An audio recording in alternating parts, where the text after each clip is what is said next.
tous, bienvenue dans ce troisième épisode d'EcoAstro TV. Aujourd'hui, nous nous trouvons au même endroit que lors de notre dernier reportage, c'est-à-dire à Cernay au Val de Rue, plus précisément sur le site de Vologia.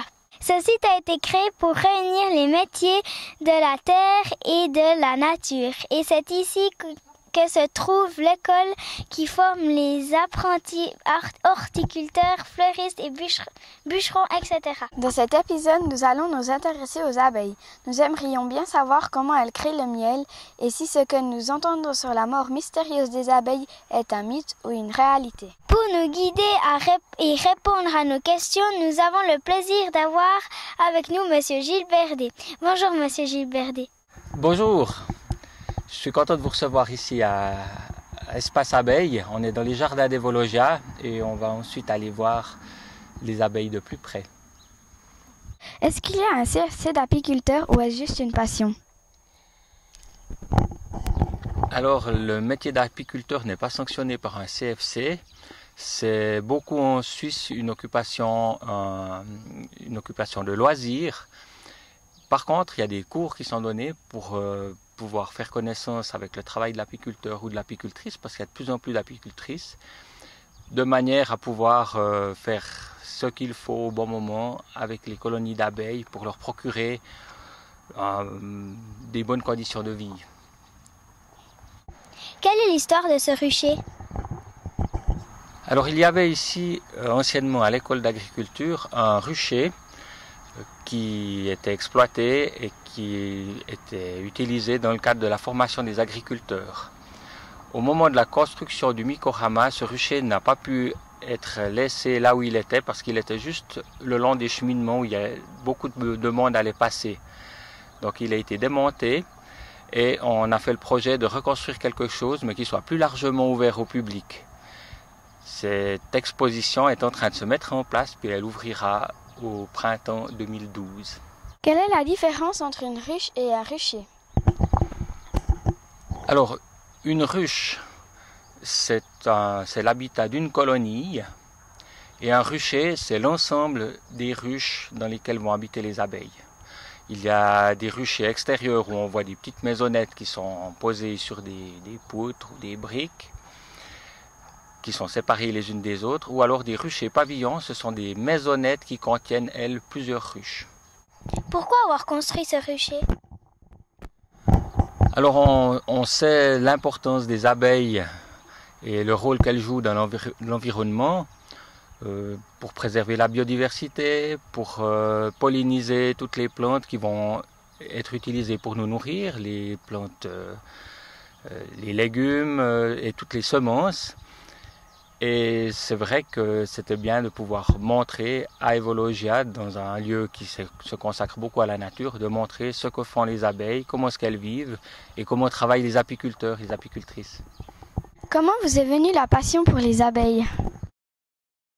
Alors, quand j'étais petit, mon papa avait des abeilles et j'ai passé toute mon enfance accroché à ces salopettes autour des ruches. Parfois j'allais à l'école et je m'étais fait piquer, j'avais la tête 2 fois plus grosse que normal. Ça faisait bien rire les copains.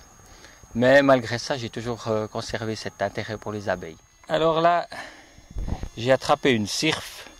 C'est une sorte de mouche qui a eu la bonne idée de se déguiser en abeille pour ne pas être trop embêtée par des prédateurs. On entend ici, elle bat des ailes.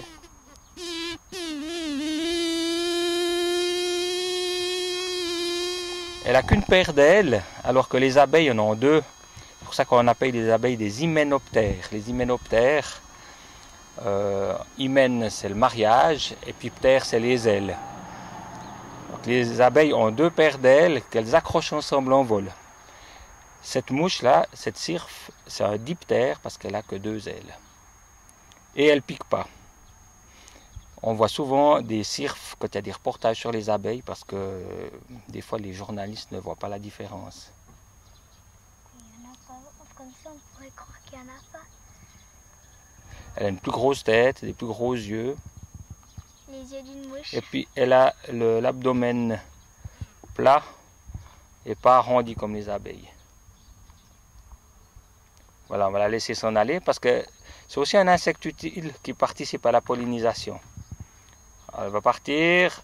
Au revoir la cire. Hop. Ça permet de garder de la laine. Toi, si je regarde avec tes cheveux, je peux te peigner avec ça, tu vois. C'est comme un peigne. Ça mettait tous les poils de la laine dans le même sens. Ce qui permettait après de pouvoir la filer. C'est un quart d'air. Et puis c'est juste pour montrer que toutes les plantes et toutes les fleurs ne sont pas forcément très intéressantes pour les abeilles ou les autres insectes. Ici on a des rosiers qui ont les fleurs doubles, ce qui fait que les insectes ont de la peine à arriver jusqu'aux étamines et aux pistils et à récolter du pollen ou du nectar. Ce n'est pas les plus grosses fleurs qui sont les plus intéressantes pour les abeilles, mais des fois des toutes petites fleurs insignifiantes sont très visitées par les insectes. Ici, si on regarde le Val de Ruz, on voit que c'est une région qui est très cultivée. Il y a beaucoup de cultures céréalières, il y a beaucoup d'espace pour le fourrage, des fourrages sélectionnés. Et la place pour la nature sauvage est relativement limitée. Heureusement, on a des zones qui restent extensives, des talus où il n'y a pas d'engrais qui sont mis. Et c'est ces zones-là qui sont très intéressantes pour les abeilles et les autres insectes. Les espaces très cultivés le sont moins. Ici, on est devant des HLM à insectes, à abeilles solitaires, parce qu'il existe beaucoup d'espèces d'abeilles différentes qui vivent dans notre pays et qui participent aussi à la pollinisation. Elles sont moins efficaces, moins actives, parce qu'elles sont beaucoup moins nombreuses. Les abeilles solitaires, comme le nom l'indique, vivent seules et pas en colonie. On peut faire des petits nichoirs qui favorisent leur installation. Un nichoir tout simple fait avec le Panda Club dans une boîte de conserve où on prend des tiges avec un cœur creux ou un cœur où il y a de la moelle et des rondins dans lesquels on perce des trous, mis dans une boîte de conserve exposée au sud et les insectes vont s'y installer.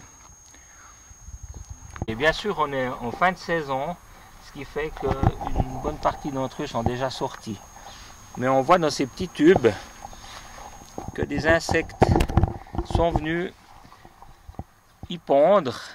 Ils ont amené un petit peu de terre, on fait une cloison, puis on pondu un œuf, mis du pollen, et une nouvelle cloison, un œuf, du pollen, une cloison, un œuf, du pollen, une cloison, ainsi de suite. Et au moment de la maturité, les insectes vont pouvoir sortir et repartir dans la nature. Bien sûr, là, on est en fin de saison. Je les referme tout gentiment.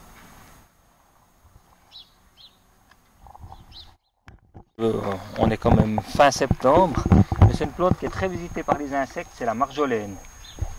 C'est une plante qu'on peut aussi consommer comme plante aromatique. Tu as goûté?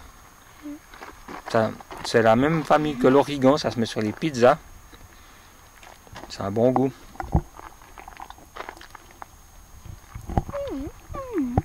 Pas mal, hein? Ouais. Voilà, on peut aller plus loin. Ouais, ça a le goût de la menthe. Un petit peu. Ici, on a justement un rucher avec des ruches qui sont à l'extérieur, des ruches séparées, où chaque petite maisonnette est habitée par une colonie. On ira voir tout à l'heure. Et puis là, le bâtiment d'espace abeille, donc un bâtiment en grande partie destiné à montrer au public ce qu'est l'apiculture et la vie des abeilles. C'était vraiment construit pour cela. En voie de réalisation, comme je l'ai dit, elle ouvrira au printemps 2012. Et ça a voulu être un rucher en exploitation et pas un musée. Ce qui fait qu'il y a toujours des choses qui sont en travail. Et c'est pas, l'ordre n'y règne pas comme dans un musée. On a déjà mis en place quelques panneaux pour expliquer comment les colonies d'abeilles vivent. Et pour situer l'abeille, ici un panneau qui explique que les abeilles sont des insectes et qu'il y a beaucoup d'autres espèces d'insectes. Il explique aussi la différence entre la guêpe et l'abeille et montre quelques autres espèces d'abeilles. Je crois qu'on ne peut pas aller plus avant dans le détail on peut juste donner un mot pour chaque panneau. Sur ce panneau, on peut faire connaissance avec les différentes castes qui vivent dans une colonie d'abeilles, la reine, les ouvrières et les mâles, voir le temps de développement qui leur est nécessaire depuis le jour de la ponte jusqu'à l'émergence de l'insecte terminé, et voir un peu comment la colonie d'abeilles s'organise, quelles sont les différentes choses qu'on peut observer sur un rayon d'abeilles, la nourriture, le pollen, et puis au centre, le couvain, qui est l'élevage des jeunes abeilles. Sur le panneau suivant, on fait connaissance avec les différents métiers successifs qu'effectue une abeille au cours de sa vie. Lorsqu'une abeille naît, dès le premier instant de sa naissance, c'est au boulot, nettoyage. Pas comme chez nous, hein. Elle va commencer donc par nettoyer les cellules. Ensuite, elle va devenir nourrice. Elle va avoir des glandes qui se développent dans sa tête et puis elle va sécréter de la gelée royale pour nourrir les toutes jeunes larves ou la reine. Ensuite, elle sera courtisane. Elle va s'occuper de la reine, lui donner sans arrêt à manger parce que la reine pond beaucoup d'œufs. Elle pond jusqu'à 2000 œufs par jour pendant la belle saison, ce qui représente plus que son propre poids. Si j'étais une reine, je ne fais pas tout à fait 80 kilos, je pondrais 80 kilos d'œufs par jour. Ce serait beaucoup. Ensuite, elle est magasinière et fabricante de miel. C'est-à-dire que les abeilles qui vont à l'extérieur vont récolter du nectar ou du miel là, le mettre dans leur jabot, c'est une poche qu'elles ont dans leur abdomen, et en rentrant déjà, ce miel-là ou ce nectar va s'élaborer, va se transformer et va devenir un petit peu du miel. Ensuite, elles vont se le passer l'une à l'autre, elles vont le recracher, l'autre va le repomper, et ainsi de suite plusieurs fois jusqu'à que le miel soit vraiment constitué. Ensuite, les abeilles vont devenir architectes et maçonnes. Elles vont sécréter de la cire, des petites particules de cire sous leur abdomen. Et avec ces petites particules qu'on voit ici sortir de l'abdomen, elles vont faire des rayons en cire. Donc la cire d'abeille, c'est vraiment une sécrétion des abeilles. Comme nous, on a des glandes qui sécrètent de la salive, les abeilles sécrètent de la cire. Après, elles vont être encore nettoyeuses pour évacuer les plus gros déchets. Puis ventileuses, parce que dans une colonie d'abeilles, il doit toujours y avoir une très bonne température. Pour que le couvain se développe, il doit y avoir 35 degrés. 35 degrés, c'est presque la température de notre corps. Alors pour qu'il fasse assez chaud, les abeilles vont faire fonctionner leur musculature, puis elles vont échauffer la température de la ruche. Ou s'il fait trop chaud, elles vont faire le ventilateur. Et s'il fait encore trop chaud, elles vont amener de l'eau, gicler les rayons, et puis en ventilant, elles vont refroidir la colonie. On sait très bien en sortant de la piscine, s'il y a une petite bise, que ça fait tout de suite froid. Hein. Ensuite, elles seront gardiennes, donc elles vont se mettre à l'entrée de la colonie et empêcher les intrus d'y pénétrer. Ici, en ce moment, il y a beaucoup de guêpes qui essayent de rentrer dans les colonies. Et à la fin de leur vie, elles seront enfin butineuses, elles vont sortir de la ruche, visiter les fleurs pour aller chercher du pollen et du nectar. Le pollen, elles le transportent sur leurs pattes, elles font une espèce de pelote autour d'un éperon sur leurs pattes arrière. Et puis le nectar, elles le transportent dans leur jabot. Le jabot, c'est la poche qu'elles ont dans leur abdomen. Panneau suivant, on explique les moyens de communication des abeilles. Les abeilles ont plusieurs moyens de communication. Le langage chimique, elles émettent des phéromones. Les phéromones, c'est des petites odeurs qui sont pour elles des signaux importants. Alors on voit ici une abeille qui bat des ailes et qui a l'abdomen relevé. Elle a tout au bout de l'abdomen une petite glande qui s'appelle la glande de Nazanov, et cette glande émet une odeur un petit peu citronnée qui est un signe de ralliement. On peut la sentir soi-même, nous-mêmes, quand il y a vraiment beaucoup d'abeilles qui le font.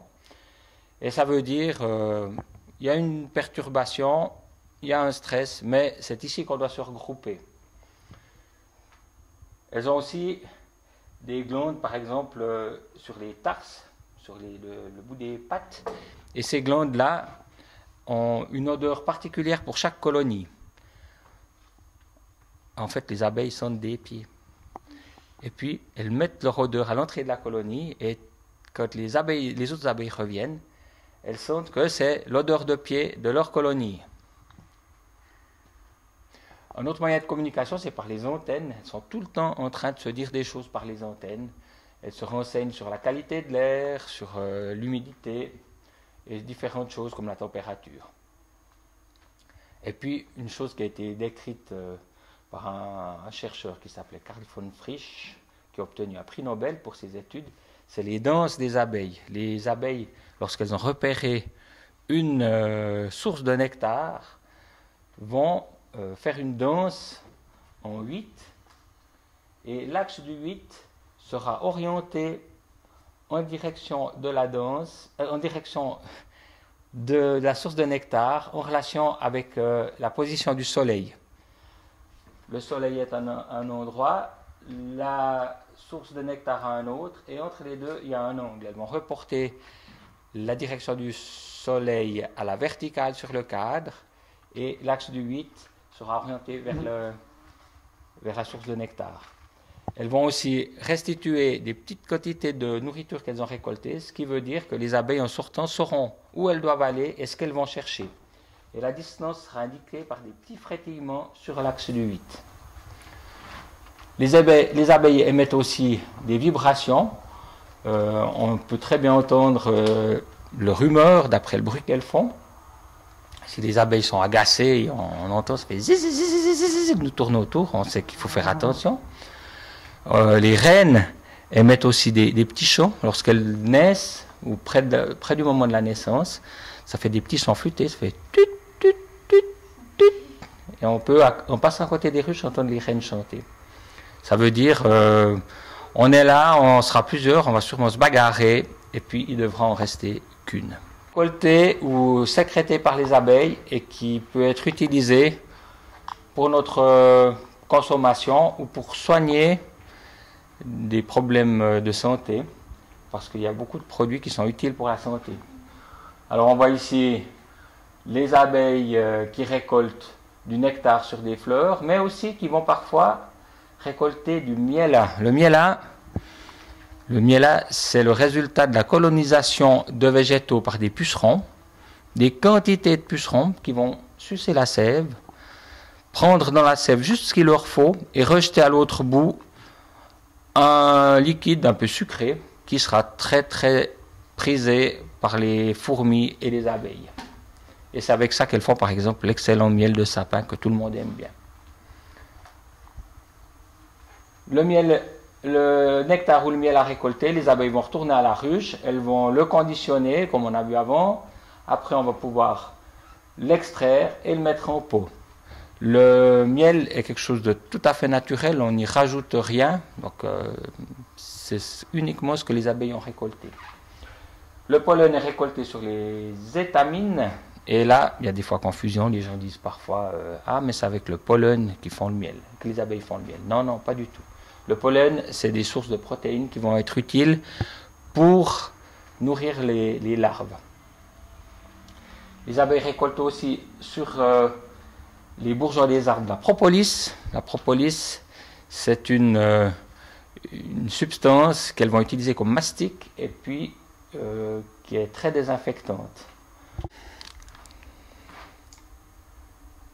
C'est une odeur balsamique assez forte. Et ça peut être utilisé comme désinfectant. Vous avez pu sentir? Personnellement, je trouve que ça sent très bon. Moyen? T'as pas l'habitude. Et ça, on peut l'utiliser mélangé en décoction dans de l'alcool comme désinfectant quand on a des problèmes de coups, mal de gorge, rhume. On récolte aussi de la gelée royale. La gelée royale, c'est sécrété par les abeilles, on l'a vu avant, pour nourrir les larves. Et elles en sécrètent beaucoup quand elles élèvent une reine. On récolte aussi du venin, parce que les piqûres d'abeilles peuvent aussi être utiles pour la santé, notamment dans le cas de rhumatisme. Alors il y a des gens qui se font piquer par les abeilles pour soigner leur rhumatisme. Et puis on récolte de la cire qu'on peut utiliser pour faire des bougies par exemple. Voilà, donc c'est ici. Hein. Donc pour lever les bras, ça vient. Là, tu as passé dedans. Oui, c'est bon. On fait.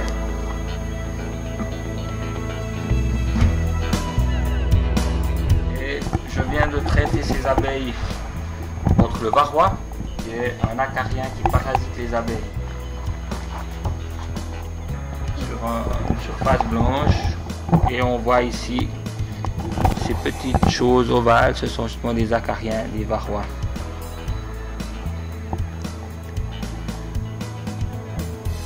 Et ces varrois se développent sur les larves.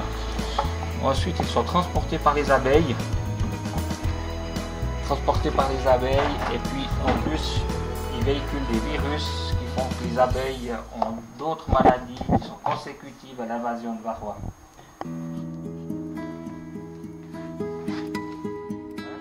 On va essayer d'aller voir une colonie.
On voit que là, il y en a une qui pointe son aiguillon. Hein.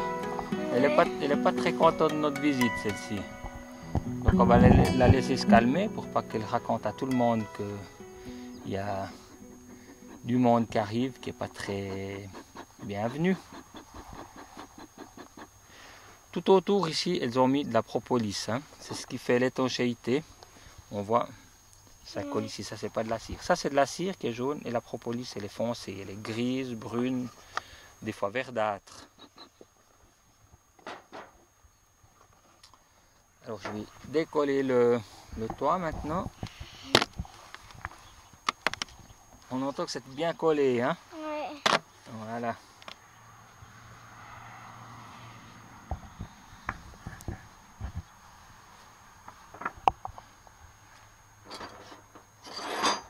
Pas beaucoup de monde.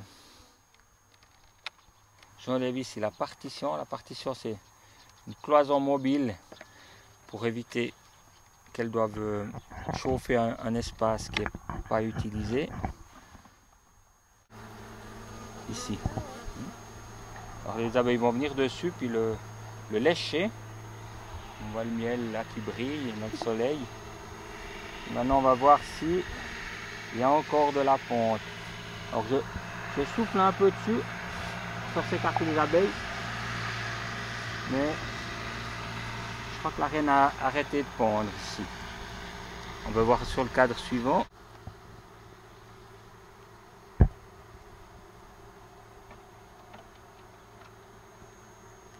On a de la chance, ici on voit la reine. Elle est ici, elle est marquée. Ah ouais. Il y a plusieurs reines dans chaque... Il y a une seule reine par colonie. À de très rares exceptions, il peut y en avoir plusieurs. Quand la vieille est devenue trop vieille, puis qu'elles en élèvent une autre. Qui mettait les points roses là. Alors c'est moi qui colle les petites pastilles. C'est pour la retrouver plus facilement. Ouais, parce que... On voit ici que les abeilles sont en train de la soigner, de la nettoyer. Et puis en même temps, elles récoltent sur la reine des phéromones. On a vu, c'est des petites odeurs qu'elles vont disperser dans toute la colonie. Ce qui va dire aux autres abeilles que la reine est bien là, qu'elle vit, qu'elle est en fonction et puis qu'elles n'ont pas besoin de trop s'inquiéter. Alors je vais les remettre dedans maintenant. Comme j'ai dit, on essaye de ne pas ouvrir trop longtemps parce qu'il y a déjà les guêpes qui essayent de rentrer. Et on va la laisser tranquille. Et comme ça on aura quand même vu l'intérieur d'une colonie d'abeilles. Vous n'avez pas peur de vous faire piquer? Prenant avec les mains. Je me fais des fois piquer. C'est surtout... Je coince une abeille sans faire exprès. Là j'y vais un petit peu doucement qu'elle puisse s'écarter pour ne pas en écraser. Surtout quand elles sont coincées sans faire exprès. Mais c'est quand même plus pratique de travailler sans gants qu'avec des gants. Donc, sur le devant de la ruche, on voit ces abeilles qui ont l'abdomen en l'air et puis qui envoient une odeur émise par la glande de Nassanov qui est juste au bout de l'abdomen. Et cette odeur dit il y a eu un grand dérangement, c'est de nouveau l'apiculteur qui est venu, mais il faut vraiment revenir ici. C'est ici l'entrée, c'est ici qu'on va se réunir pour que tout aille bien. Quand elles sont comme ça, elles n'ont pas du tout envie de piquer. Hein. On voit, je peux les caresser depuis dessous comme ça. Elles sont très occupées à ce qu'elles font. Je les bouscule un petit peu, elles continuent. C'est très important là ce qu'elles font. Elles butinent efficacement dans un rayon de 3 km.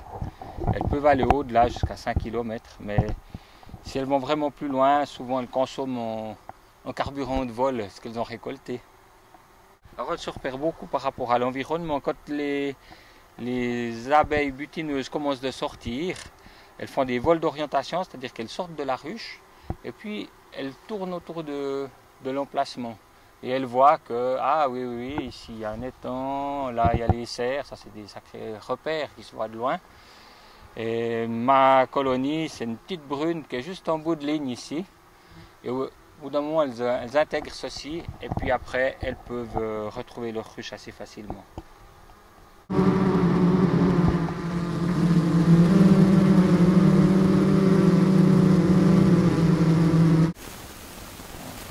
Je la mets tout près. On voit les abeilles gardiennes là. Ils vont s'approcher de cette guêpe. En tout cas, elles se disent on ne va pas la laisser rentrer. Voilà, hop. Elles se méfient un petit peu, hein. Parce qu'une guêpe, ça peut piquer. Elles vont voir qu'elle est morte. Elle la prend par une aile. Et puis elles vont l'expédier.